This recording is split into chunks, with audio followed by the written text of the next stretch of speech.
महाराष्ट्र के उप मुख्यमंत्री अजित पवार आज बारामती का दौरा कर रहे थे। बारामती में वो पहुंचने वाले थे, तभी गोजूबावी नाम का गांव है और वहाँ ये जो पट्टी है, अब मैं जिस जगह पे मैं खड़ा हूँ, मेरे इस साइड पर आप देख सकते हो पट्टी है। पट्टी पे विमान इसके कोने पे टुकरा गया और नीचे लगभग 100 फुट घाटी में वो गिर गया, ब्लास्ट हो गया और उसमें 5 लोगों की मौत हुई है। इस साइड पे ये आटोले बस्ती है, यहाँ कुछ लोग रहते हैं। जब ये हादसा हुआ तो ये लोग यहाँ से भागे। उन्होंने सब ये जो हादसा है अपनी आंखों से देखा। क्या क्या हुआ था ये जानने की कोशिश करेंगे। क्या हुआ था आज सुबह ये दुर्घटना घटी, तब आप कहाँ थे? रोड पर बच्चे को स्कूल भेजने के लिए आई थी पाटनगर। तब ये माना आया फ्लाइट, त्या घर गिर कर साइड नीचे गिरा और ब्लास्ट हुआ में चिल्लाई कि पति और कितना बेटा बड़ा ब्लास्ट था? बड़ा ब्लास्ट असा धूर निघाला, असा ब्लास्ट होता। सगळं पार्टी येऊन आमच्या अंगावर असं पडायला लागले। क्या आपको पता था उसमें अजित पवार थे, महाराष्ट्र के उप मुख्यमंत्री? नहीं पता। तो वहाँ जाके आप उन्होंने बचाने की कोशिश की वगैरह, पुलिस आई थी वहाँ, क्या आपने कुछ हेल्पिंग की? पुलिस नहीं आई थी वहाँ पर। हम सब लोग यहाँ काम कर रहे थे और उस गया में पानी उसमें डालने, पर वह बचे नहीं। तो दोन्ही बॉडी असे स्पार्ट के बाहर पड़े हुए थे विमान के बाहर, आणि ती जल गई थी। हाँ, जल गई थी। बस 2 बॉडी बाहर असे जल गए थे, बाहर से पड़े थे। तब हमने कोशिश की उन्हें बचाने की, पर कोई हमारा कोई चलत नहीं रहा था। आग बहुत तेजी से थी। आग बहुत तेजी से थी और असे उसके पार्ट लांब लांब असे पडत होते, त्यामुळे आम्ही काहीच करू शकलो नाही त्यांना। इससे पहले कभी ऐसा हादसा यहाँ हुआ था कि बहुत सारे विमान यहाँ से टेकअप होकर लैंडिंग होती? पहले छोटे छोटे विमान का हुआ है, और अभी ये बड़ा विमान था उसका बहुत हुआ। वो पत्थर से टकरा के गिरा नीचे, वो बहुत जाल निकला था मुझे।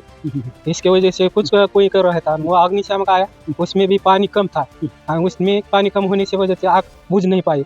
दूसरी गाड़ी आई, वो आधे घंटे के बाद आई, इसलिए वो आग लगने से आधी पहले ही बॉडी सब मर चुकी थी। लेकिन कैसे लेके गए लोग अजित पवार जी को यहाँ से और बाकी उनके साथ जो लेके गए? हमारे घर से चादर लेके गए, उसमें लपेटान फिर उसको लेके गए गाड़ी। क्या तभी वो जिंदा थे यहाँ? जिंदा नहीं थे, सब पहले ही मर चुके थे। हाँ, क्या लगता है जहाँ अजित पवार बड़े नेता थे, बारामती के लीडर थे, महाराष्ट्र के बड़े नेता थे, आज आपने सभी के बीच में वो नहीं है?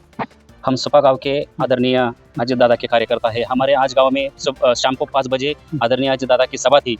हम जब मुझे फोन आया सुबह 8 बजे, तो मेरा मन पाँव सब हिलने लगे। अरे ये ऐसा हो ही नहीं सकता, ऐसा दादा को क्यों हो गया, ऐसा क्या हो गया? तो दादा ऐसे नेता थे, सुबह 6 बजे से रात को 12 बजे तक काम करने वाले नेता थे। और जो हमारे जो बारामती तालुका की शान है, आन बान शान, वो आदरणीय दादा नहीं रहे, इसलिए हमें बहुत दुख हुआ है। कितनी हानि कितनी हुई? आप दादा नहीं है, कितनी हानि हुई है महाराष्ट्र की और बारामती की? बहुत हानि हो गई। दादा ऐसा नेता था कि सुबह जल्दी उठ के पूरा काम जिधर चलता है ना उधर काम देखने के जाता था। वो काम नहीं पड़ा था तो काम रिटर्न फिर से करना मांगता था। वो कॉन्ट्रैक्टर को फिर से बोलता था काम फिर से रिटर्न करो, ऐसा काम नहीं चल रहा है ना तो फिर से काम अच्छे से करो। ऐसा काम मुझे गंदा काम जैसा नेता फिर महाराष्ट्र में होगा? नहीं हो सकता है, कभी भी नहीं हो सकता। ये हमारा अभी मालेगांव का है ना, तो नगर पंचायत का इलेक्शन हुआ, उसमें हमारा भाई अभी नगर सेवक हुआ है, तो उससे बहुत उनसे मुलाकात हुई। तो दादा ऐसे बोले कि हमारा भाई है, मेरा भाई है ना वो खानदान है, तो उससे बोला कि आदमी अच्छा है, इसको जो भी मदद चाहिए, उनका जो पीए है उनको बोले कि उसको जो मदद चाहिए ना उनको दे दो। वो जी जब जो कोई भी रहेगा, गरीब रहेगा, कोई अच्छा रहेगा, उससे बहुत अच्छा काम है उनका। हमारे थोड़ा सा दुख हुआ है, बहुत दुख हुआ है मालेगांव से। ये मैं मालेगांव से बोल रहा हूँ। तो हम देख सकते हैं आज सुबह अजित पवार जी का इस एरोप्लेन की दुर्घटना से निधन हुआ है और ये सब बारामती की जनता है, इनको भी कितनी ठेस पहुंची है, कितना दुख हो रहा है, ये देखने को मिल रहा है। देवरा खंड इंडिया।